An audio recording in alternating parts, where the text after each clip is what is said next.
दुनिया को शांति और मानवता का संदेश देने वाले तथागत भगवान बुद्ध, डॉक्टर बाबा साहेब अम्बेडकर और बहुजन समाज के सभी महापुरुषों के चरणों में कोटि कोटि नमन करते हुए आदरणीय भिक्खु संघ और सभी साथियों को क्रांतिकारी जय भीम, विनम्र नमो बुद्धाय।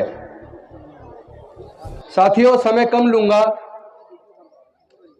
हम लोग रोज चर्चा करते रहते हैं, पूरे देश का भ्रमण कर रहे हैं।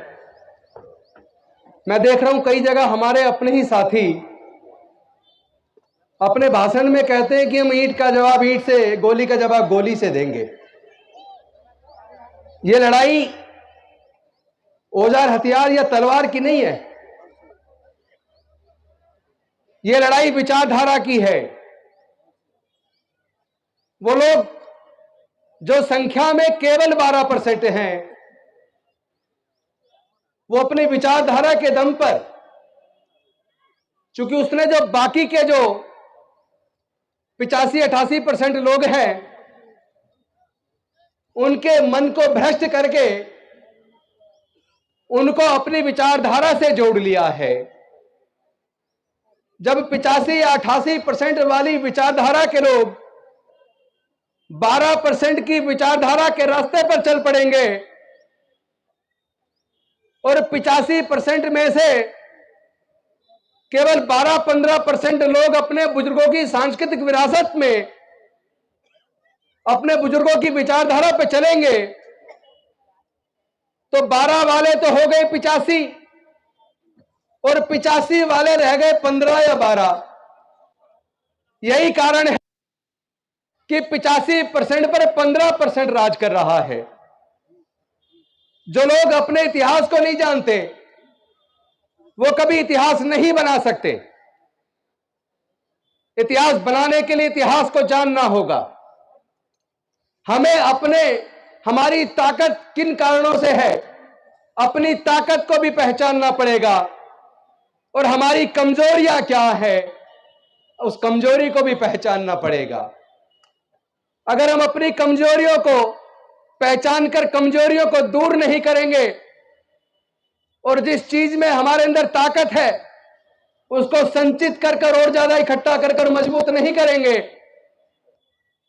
तो हम उन्हीं 12-15% लोगों से हारते रहेंगे। तो सच को जानना बेहद जरूरी है।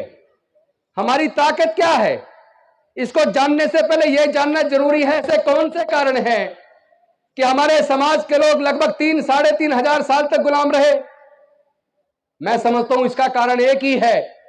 इसका कारण वो धर्मशास्त्र है, वो सामाजिक व्यवस्था है जिसने हमें हजारों जातियों में बांटा, जिसने हमें वर्ण में बांटा, जिसने हमें पढ़ने लिखने से वंचित रखा, जिसने हमें व्यापार करने से वंचित रखा, जिसने हमें संपत्ति से वंचित रखा। और जब वो रास्ते खुले, डॉक्टर बाबा साहेब अम्बेडकर ने खोले। एक तरफ तो उन्होंने हमारे पढ़ने के रास्ते खोले। जब पढ़ने के रास्ते खोल दिए तो हमारे लोग स्कूल कॉलेज जाने लगे। उस वक्त स्कूल कॉलेज सरकारी होते थे, तो सरकारी स्कूलों से पढ़ के हमारे लोग जज, engineer, doctor, collector, scientist, professor बनने लगे।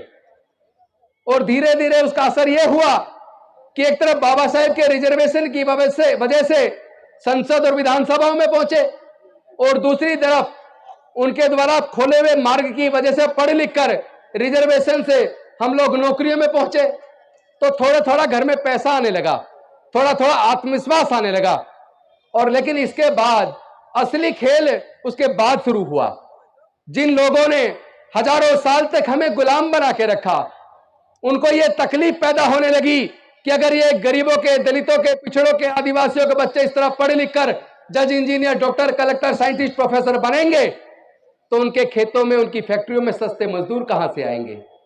और वहीं से उन्होंने षड्यंत्र चालू किया और उस षड्यंत्र का मैं पर्दाफाश करने आया हूं। क्योंकि मैंने इस बात का सर्वे किया है कि जो सुप्रीम कोर्ट, हाई कोर्ट के अंदर जो जज हैं वो सरकारी स्कूल से पढ़े हैं या प्राइवेट से पढ़े हैं। जितने सीनियर ब्यूरोक्रेट्स हैं, senior doctor, senior engineer, senior scientist, senior professor हैं, वो सरकारी स्कूल से पढ़े हैं या प्राइवेट से पढ़े हैं। मेरे सर्वे में यह निकल कर आया 97% से 98% के बीच सुप्रीम कोर्ट, हाई कोर्ट के जज, ब्यूरोक्रेट्स, डॉक्टर, इंजीनियर, जज, साइंटिस्ट, प्रोफेसर, वो सरकारी स्कूलों से पढ़े हैं। यानी कि सरकारी स्कूलों में पढ़ाई अच्छी थी। फिर ऐसा कौन सा कारण है, लगभग 40 साल पहले एक षड्यंत्र रचा गया कि अगर इसी तरह दलितों, पिछड़ों, आदिवासियों और गरीबों के बच्चे पढ़ लिख कर अगर ये जज, इंजीनियर, डॉक्टर, कलेक्टर बनते रहे तो उनको सस्ते मजदूर कहां से मिलेंगे, और जो पढ़ जाएगा वो जग जाएगा, जो जग जाएगा वो सवाल पैदा करेगा, और जो सवाल पैदा करेगा उसको बेवकूफ बनाकर उसका वोट नहीं जीत सकते। तो उन्होंने षड्यंत्र किया एक तरफ, और इस सच को आपको मानना पड़ेगा। चूंकि भाई मैं तो बड़ा गौरवान्वित हूं अपने पूर्वजों की धरती पर मेरठ में आके, चूंकि हम लोग, हमारे पूर्वज मेरठ के थे। आज भी मेरे से कोई पूछता आप कहां से हो तो मैं कहता हूं मेरठ जिले से हैं। तो मेरठ जिला तो ऐतिहासिक नगरी है। तो आज मैं अपने मेरठ के लोगों से बात करने आया हूं कि आपको कम से कम इस सच को स्वीकार करना चाहिए। अब से 30 साल पहले आपने कावड़ की लाइन लगी हुई नहीं देखी होगी, कहीं टेंट लगे नहीं देखे होंगे। ऐसे कौन से कारण है कि लगभग 30 साल पहले बाढ़ आ गई, कावड़ की जगह जगह टेंट लग रहे, फ्री में खाना, ये सब क्यों? ताकि आप पढ़ लिख कर कामयाब ना बन जाओ। तो इंजीनियरिंग कराने के लिए आज की डेट में सरकारी कॉलेज में आपको 12 से 15 लाख रुपया चाहिए। क्या हमारे समाज के 99% लोग, हमारे समाज का मतलब दलित, पिछड़े, आदिवासी, किसान, मजदूर, पिछड़े वर्ग, सब लोग, सब मिला के 99% के माँ बाप 12 से 15 लाख रुपए का खर्चा नहीं उठा सकते। डॉक्टर बाबा साहब अंबेडकर ने कभी औजार हथियार नहीं उठाया, कभी किसी का खून नहीं बहाया, कभी किसी की जान नहीं ली, लेकिन डॉक्टर बाबा साहब अंबेडकर अकेले थे। उन्होंने 3500 साल की गुलामी से हमें आजाद कर दिया। ना केवल 3500 साल की गुलामी से आजाद कर दिया, बल्कि हमारे आगे बढ़ने के रास्ते खोल दिए। लेकिन इस पूरी संघर्ष के अंदर उन्होंने अपने 4 बच्चों को गंवा दिया, उन्होंने माता रमाबाई को गंवा दिया। मैं आप सबसे पूछना चाहता हूं, क्या डॉक्टर बाबा साहब अंबेडकर की कुर्बानी बेकार चली जानी चाहिए? क्या हमें शर्म नहीं आती? हमारा समाज एक एक करके प्रताड़ित किया जा रहा है। मूंछ रखने पर हमारी हत्या हो रही है, गला छूने पर हमारी हत्या हो रही है, बहन बेटी की इज्जत लूटकर उसकी हत्या हो रही है, और जिन्होंने जुल्म किया एक को सजा हुई, बाकी बरी हो गए। हम किधर जा रहे हैं? भारत जा किधर रहा है? और वैसे भी हम लोग बुद्ध के धम्म को मानने वाले हैं। और आप इतिहास पढ़ लीजिए, हमारे पूर्वज बौद्ध थे। हम कोई धर्म परिवर्तन नहीं कर रहे, हम घर वापसी कर रहे हैं। हम लोग घर वापसी कर रहे हैं। तो अगर हमारे समाज के लोग तरक्की चाहते हैं, विकास चाहते हैं, तो आपको अपने पूर्वजों के धम्म में, बुद्ध के धम्म में वापस आना पड़ेगा।